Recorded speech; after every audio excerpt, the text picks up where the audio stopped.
concerns over securing the U.S.-Mexico border. Here's Congressman Pete Stark in his own words at that town hall meeting. Check this out.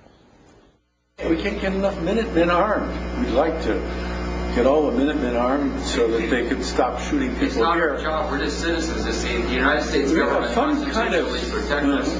Well, I say we'll try and get you some more arms and get you down there to. We don't want to go down there. We want to have lives, normal lives. We pay taxes, and we pay to have the government take care of our borders. Is that all? Is that all what? The government should do? Well, that's one of the things the government is supposed to do. That's what the federal government is there for. They said they were going to do it, and they're not doing it. Well, then we don't need the Minutemen. That's correct. Good. We don't want to be doing let's this. Send the Minutemen home. That's a good idea. No, why don't you ask a question? He's just dripping with sarcasm there, and he's talking about the Minutemen and saying, yeah, we'll send you more arms. Is that what you want? Asking them about building a wall. How big a wall would you like? And now I'm joined by Arizona Republican Trent Franks, who's on the House Armed Services and Judiciary Committee. All this hits very close to home for him, of course. Congressman, good to have you here today. What did you think about that tape? Thank you. Good to be with you. Well, you know, sarcasm has been Mr. Stark's weapon of choice in the Congress for a long time. And I guess my first response to comments like that would be to invite them down to see the border in Arizona and see for themselves. But considering Mr. Stark's vitriol and his obvious lack of information, I think I'm disinclined to make the invitation. Yeah, you know, I mean, that raises a question. A lot of people have said the same thing about the president, that they'd like him to come down to spend some time on the border. He spends a lot of time doing a lot of things, and a lot of people would like to see him do that, right? What do you think about that?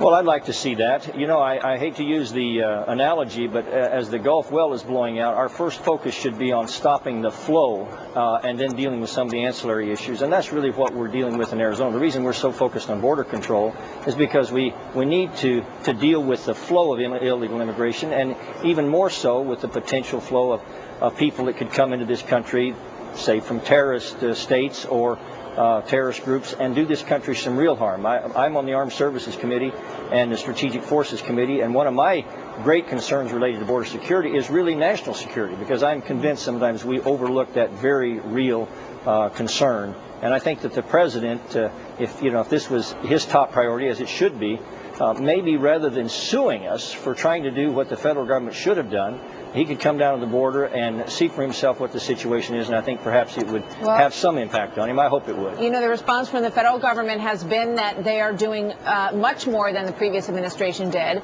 and they feel that the situation is better than it's been in a long time, according to Janet Napolitano. Let's take a look at the map, because after the results of the discussions, after some folks came down there from Washington and talked to Jan Brewer and others on the border, this is what has been allocated in terms of additional Guard troops. And Arizona kind of won the prize here. 524 of these National Guard troops are going to go to Arizona. New Mexico only got 72.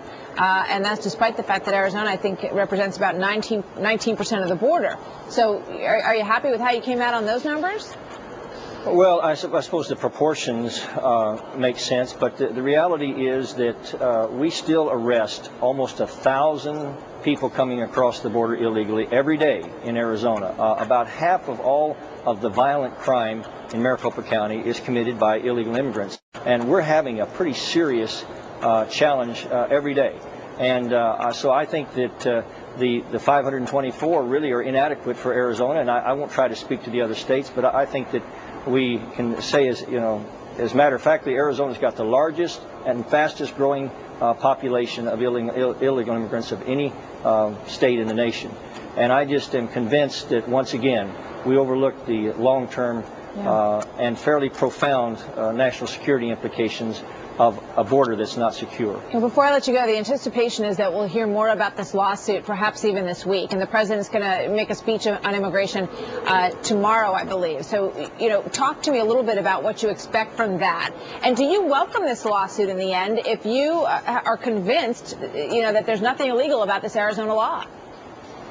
Well, I think the law will be upheld, and from that perspective, I welcome it. But it is such a gross missing of priority by the administration. I mean, we look to the President of the United States to first and foremost protect this country.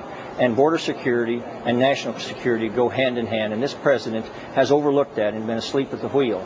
So I guess it's probably good to let him get it out of his system and sue us, and let's go ahead and get it figured out once and for all. But in the meantime, there's some real issues here that, again, this administration is totally overlooking.